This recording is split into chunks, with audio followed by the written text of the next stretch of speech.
Média en scène continue à la Maison de la Radio avec une nouvelle table ronde. Il y a quelques semaines, West Media Lab a annoncé avoir conclu un accord de partenariat avec la Google News Initiative pour offrir une formation aux journalistes numériques des rédactions des médias locaux et nationaux. Ce programme intitulé Formation Google Journalisme Numérique par West Media Lab durera jusqu'à la fin du premier semestre 2022. Alors, quelle solution pour la presse locale? Un bilan du fonds d'aide d'urgence pour le journalisme de la Google News Initiative. Pour en parler, j'invite donc Natania Cahen, rédactrice en chef de Marcel. Monsieur Damien Allemand, responsable digital de Nice Matin. Bienvenue. François Flossino, directeur des activités digitales du groupe La Manche Libre. Et enfin, Madame Carole Gamelin, rédactrice en chef d'actu.fr. Et pour modérer cette table ronde, j'invite Ludovic Blecher, responsable de l'innovation de la Google News Initiative. Merci.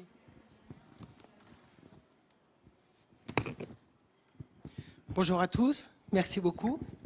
Merci d'abord à vous d'être là, de nous rejoindre et d'avoir accepté de venir parler ici du bilan de ce fonds d'aide d'urgence pour le journalisme qui avait été lancé par la Google News Initiative. Je vais vous en dire un petit peu plus, mais aussi et surtout, je dirais, pour parler des solutions, des nouvelles idées, des nouvelles approches pour la presse locale et puis de ce que vous avez vécu pendant cette période qui nous a tous bouleversés, évidemment, et qui a chamboulé à la fois les habitudes de travail, mais aussi les relations avec les lecteurs, et peut-être qui a eu un impact sur les types de contenus produits et sur votre journalisme en définitive, et qui a changé évidemment tout un tas de choses.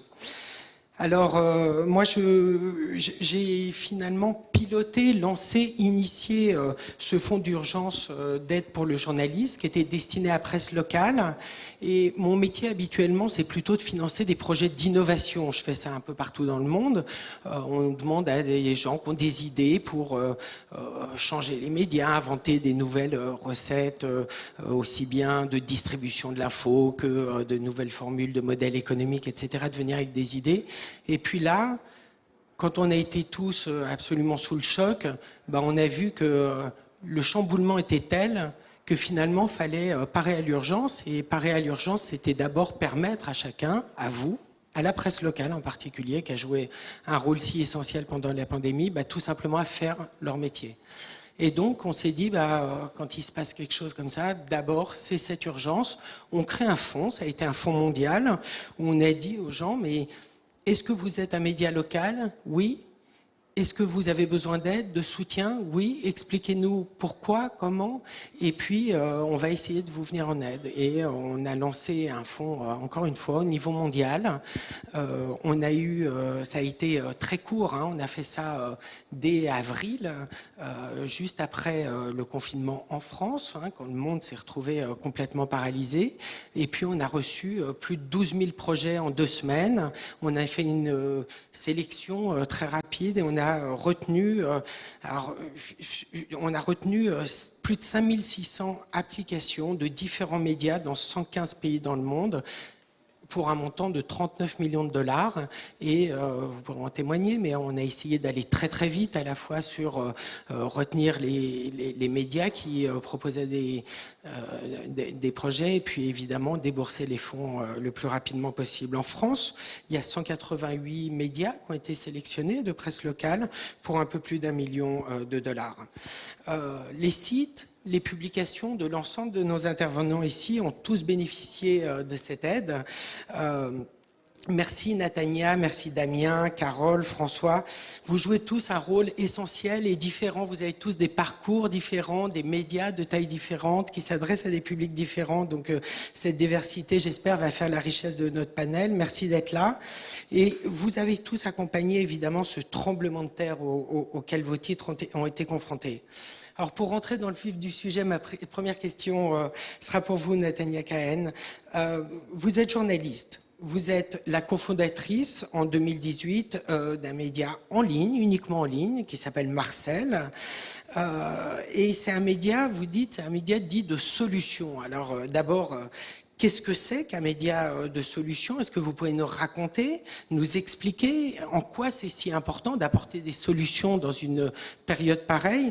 Et puis, dites-nous un peu, vous avez pris, je crois, une mesure très radicale. Alors, tout d'abord, ce qu'est un média de solution. Il y a un distinguo très important à faire, c'est qu'un média de solution, c'est pas un média de bonnes nouvelles. C'est-à-dire que dans Marcel, puisque notre journal s'appelle Marcel, 2le.media, on ne parle pas que de choses qui marchent, de gens formidables. On n'est pas là pour parler uniquement, reprendre le jargon journalistique, pour parler des trains qui arrivent à l'heure. Mais on est là pour parler des trains qui ont du retard et qui marchent mal, mais en se penchant sur comment faire pour que tout cela se passe mieux et qu'ils respectent un petit peu mieux les horaires. Donc nous, on parle de tous les sujets possibles transverses que tous les autres médias traitent. Ça peut être de la santé, de l'éducation, de l'économie, de l'économie, oui, ou de la solidarité. Enfin voilà, on a une dizaine de rubriques identifiées. Mais à chaque fois, c'est par le prisme. Quand on traite un sujet, c'est le prisme. Mais qu'est-ce qui est fait? Qu'est-ce qu'on peut mettre en œuvre? Qui bosse dessus? Quelles solutions apporter? En privilégiant quand même à chaque fois les choses qui ont abouti pour avoir des retours d'expérience et pour pas se contenter d'effets d'annonce, de dire oui, nous on a cette idée, nous on voudrait faire ça, nous on pense que voilà, ça c'est pas très intéressant. Justement, on est vraiment quand même dans le dur et on veut vraiment pouvoir voir comment ça marche, avec quels moyens, avec quels leviers et quelles sont éventuellement les difficultés ou les freins rencontrés. Donc ça, c'est pour le média de solution. Et nous, notre média de solution, on l'a créé à Marseille il y a 3 ans. On était plusieurs journalistes issus de médias tous différents. Il y avait un journaliste des Échos, un de Radio France, la correspondante du JDD. Enfin, on était 6-7 et on s'est dit, on aimerait bien parler davantage de ce type de sujet que dans nos rédactions habituelles, on nous refuse souvent parce que c'est pas assez sensationnel ou voilà, pour différentes raisons, on n'en parle pas assez. Donc on a créé Marcel pour davantage parler de ces solutions. Pour revenir justement à la pandémie, et c'était pendant le premier confinement, donc ce fonds Google a été mis en œuvre. Nous, au début, on a été pris de court un petit peu comme tous les médias.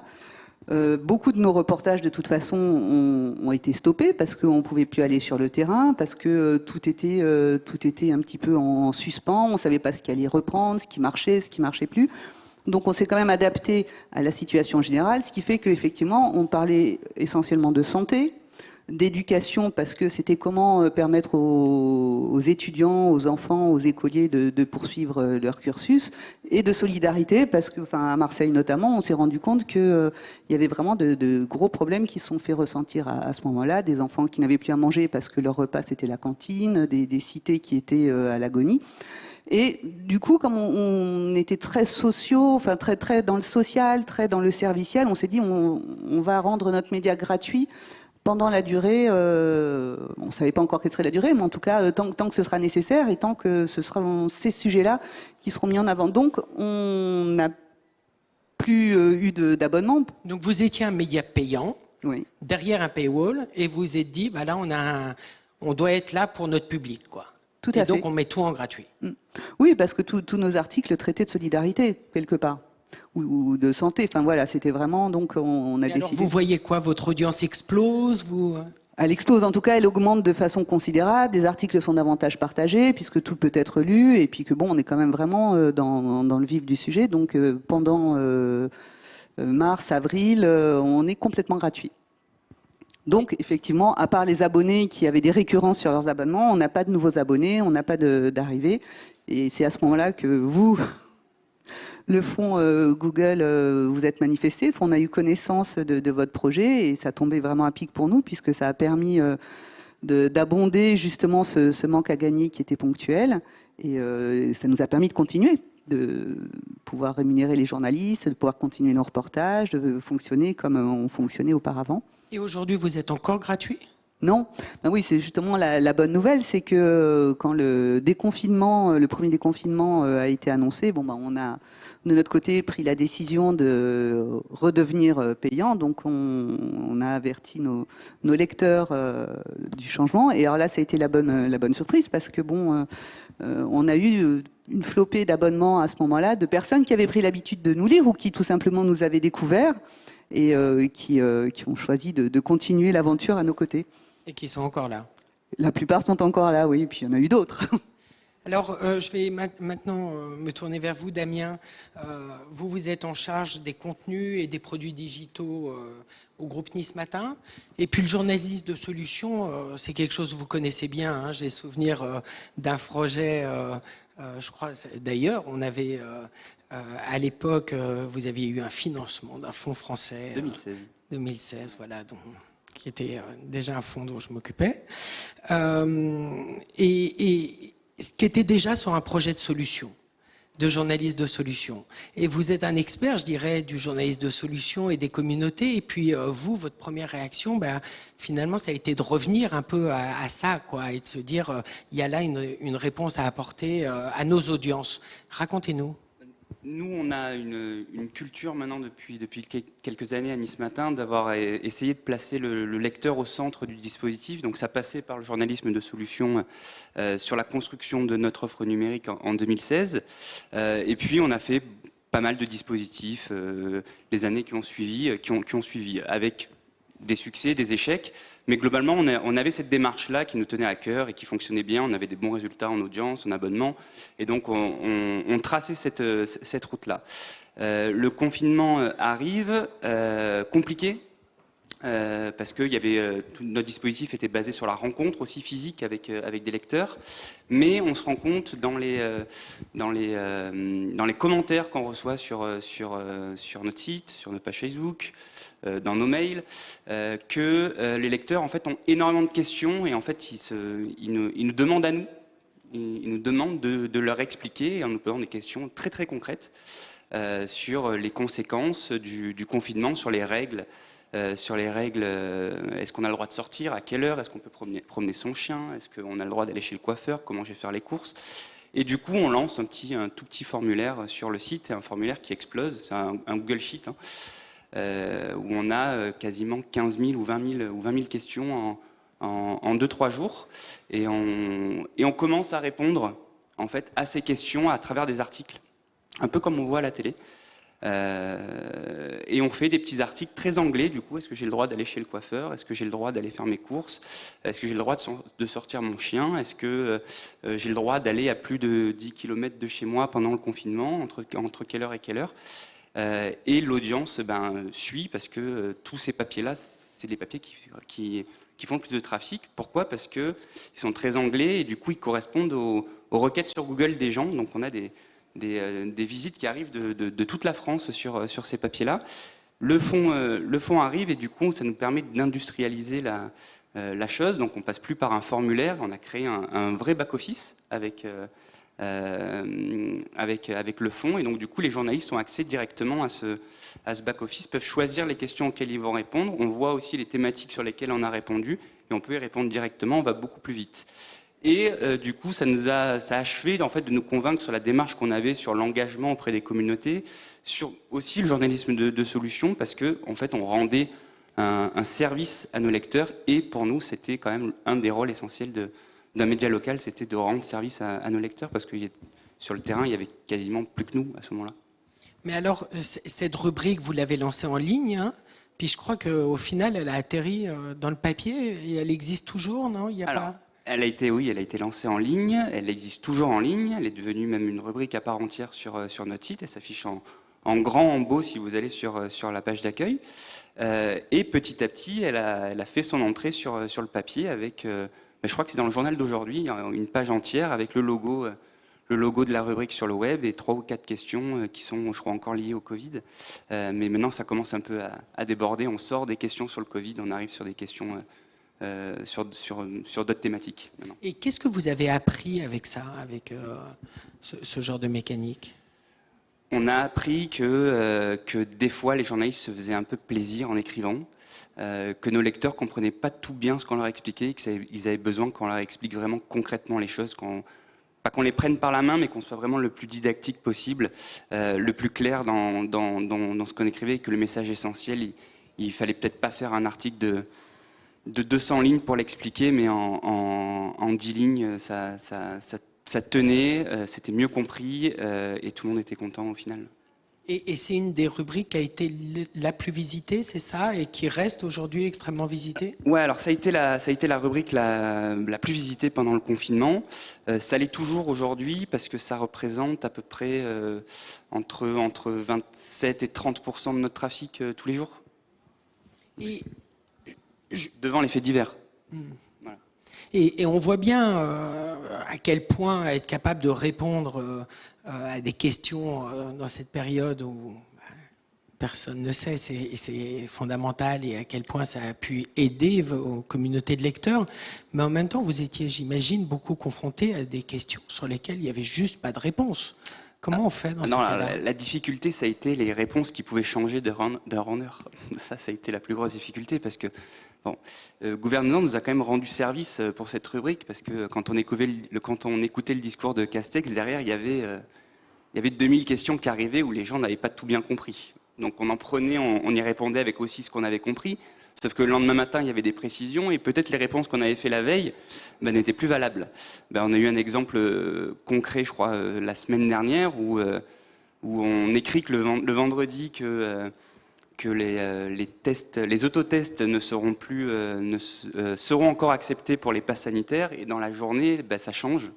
Donc du coup, on est obligé de le refaire et remettre à jour l'ancienne question. Donc ça a été un gros travail de mémoire sur ce qu'on avait traité, de ce qu'on avait écrit et de pouvoir remettre à jour régulièrement les questions qui avaient été traitées. Et est-ce que ça incite aussi à être un peu plus transparent sur le travail du journaliste et finalement un peu d'ouvrir les cuisines, quoi, et d'expliquer aux lecteurs ce qu'on sait, ce qu'on ne sait pas, comment on travaille, comment on va chercher l'information et finalement à monter l'exigence de transparence ? Ça a augmenté l'exigence pour sourcer les infos. Donc tout ce qu'on écrivait à chaque fois, on s'engageait à sourcer, à bien expliquer où on avait trouvé l'info, donc sur quel site du ministère, sur quel document ou dans quel discours.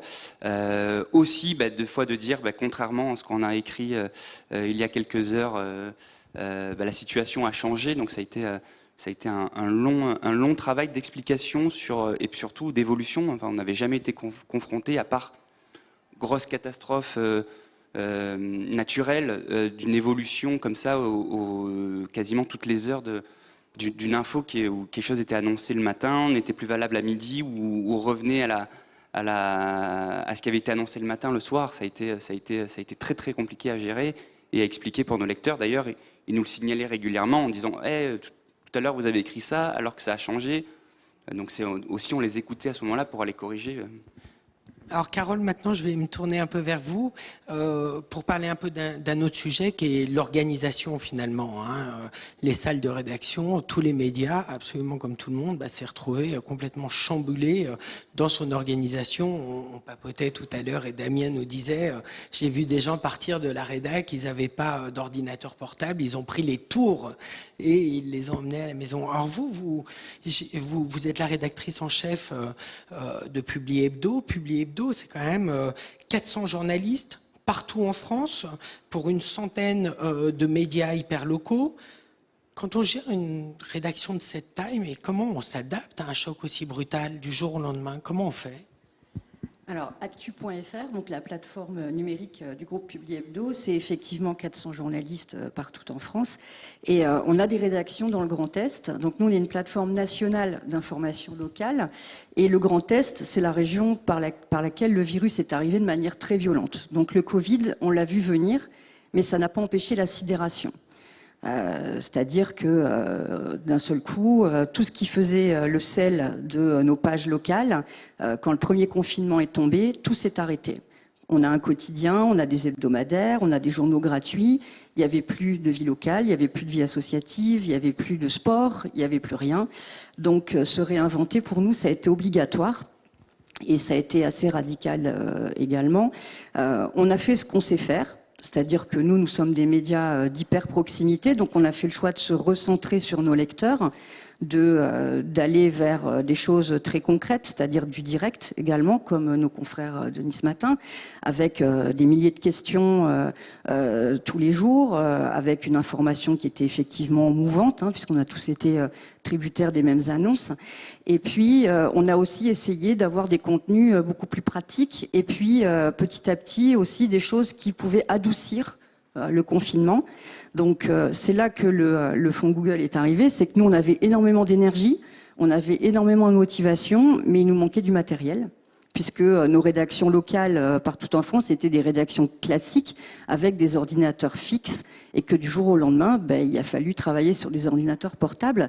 Donc on a équipé 450 journalistes et des commerciaux, puisque les commerciaux étaient aussi dans la même situation. Et puis ces gens-là ont matériel sous le bras, pris le pli de rester sur le terrain, de continuer à creuser. Là où l'info venait plus à nous, nous sommes allés la chercher.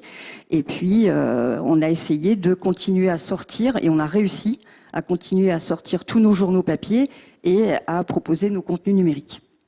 Donc, vous dites vos journaux papier parce que vous gérez une plateforme uniquement en ligne, mais voilà. Vous êtes aussi dans le groupe Ouest France, donc voilà.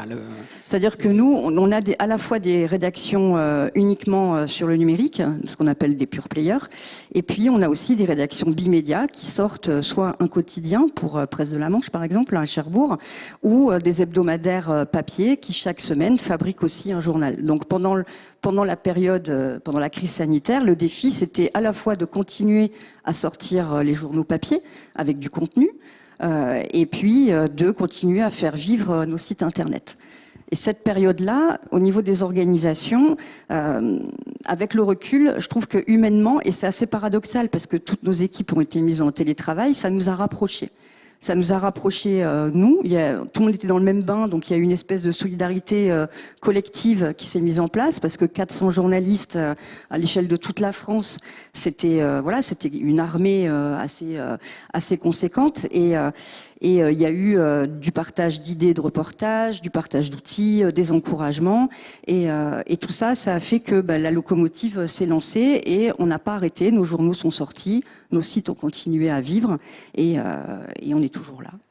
Et finalement, vous parlez à plusieurs reprises du sel de ce qui fait le métier. Et on sait bien que les conférences de rédaction, c'est un des éléments essentiels pour lancer les sujets, pour échanger des idées, rebondir les uns. Comment vous avez organisé ce travail d'émulation ? Alors, il y a eu plusieurs niveaux de lecture, entre guillemets, chez nous. C'est-à-dire qu'au niveau local, toutes nos rédactions sont indépendantes. Elles sont organisées comme des rédactions classiques, avec un rédacteur en chef, des journalistes. Donc, eux ont continué à assurer leurs conférences de rédaction hebdomadaires ou quotidiennes pour continuer à trouver leur sujet au niveau local. Et puis, à l'échelon au-dessus, c'est-à-dire pour alimenter ce qu'on appelle la home nationale sur Actu, on a utilisé un outil de messagerie interne où, avant le confinement, on avait sur 400 journalistes une centaine de personnes actives, et où, du jour au lendemain, on s'est retrouvé presque à 400 actifs. Donc là, ça a demandé un peu de peps, de tonus, et de respirer un grand coup pour continuer à essayer de partager ce qui fonctionnait bien à un endroit. Est-ce que ça pouvait fonctionner ailleurs ?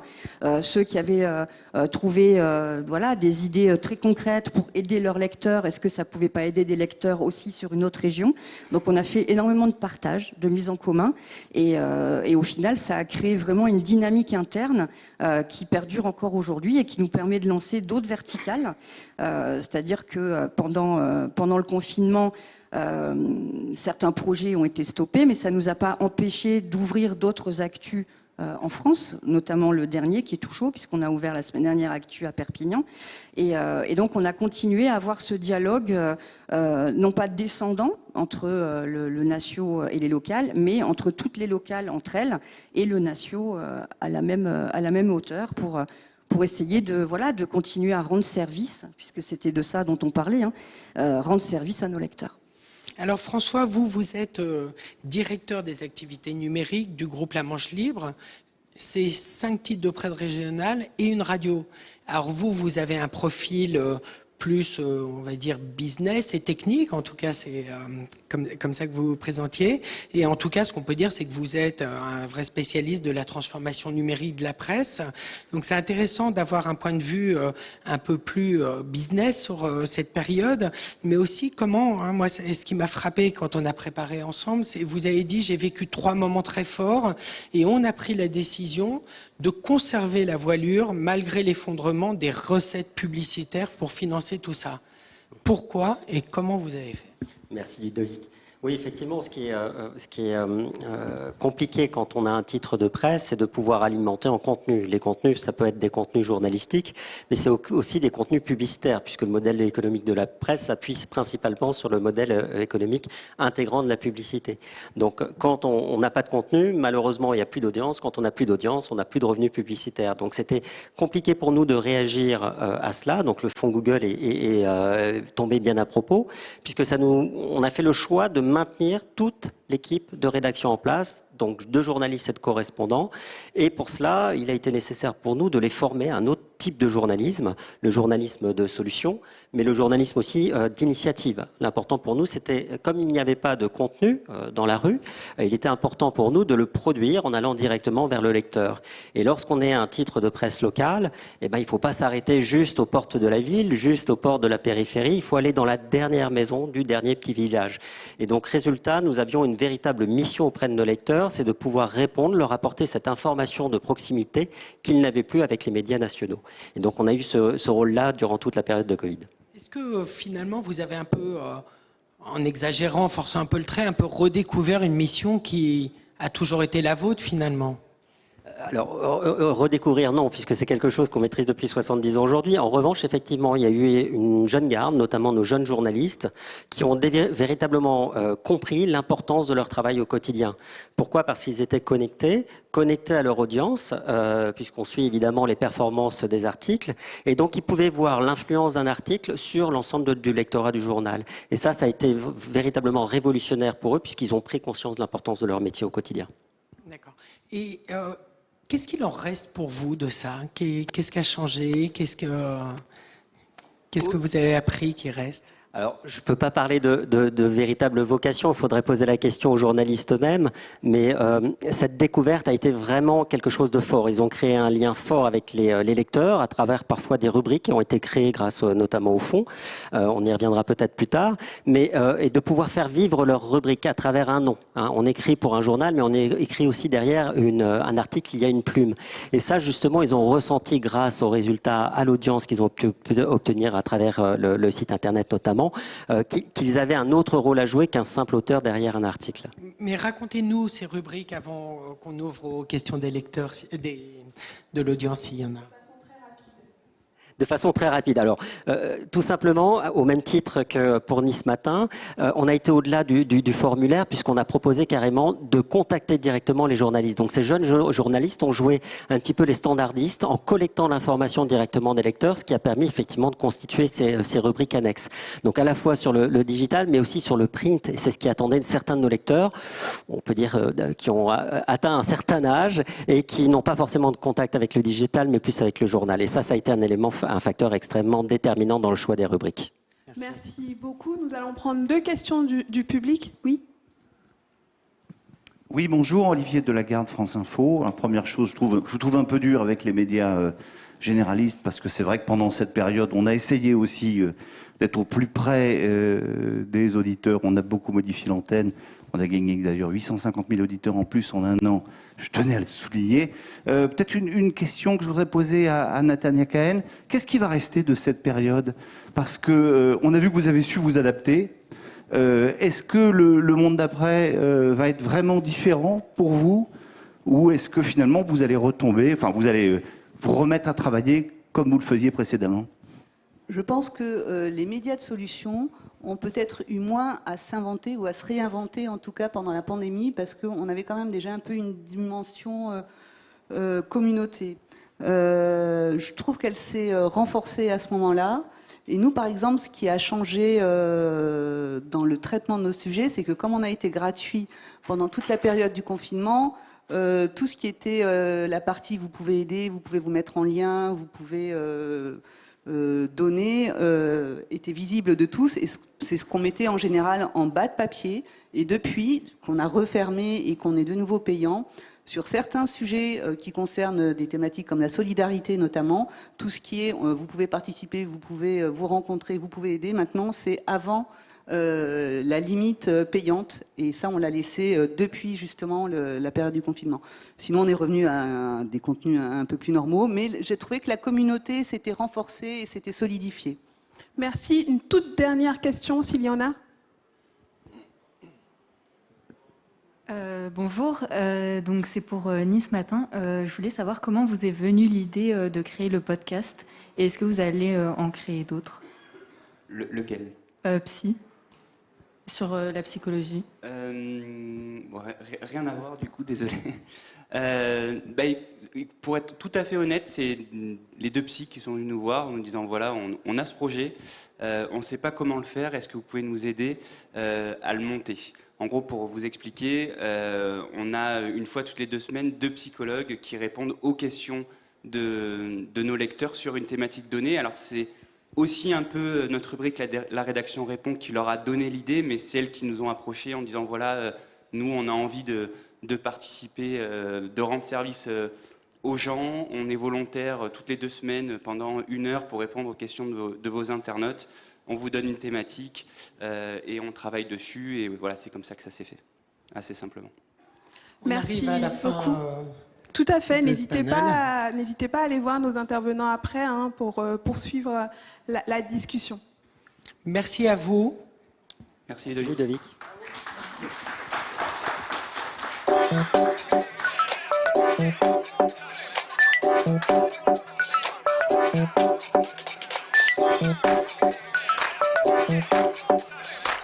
Merci.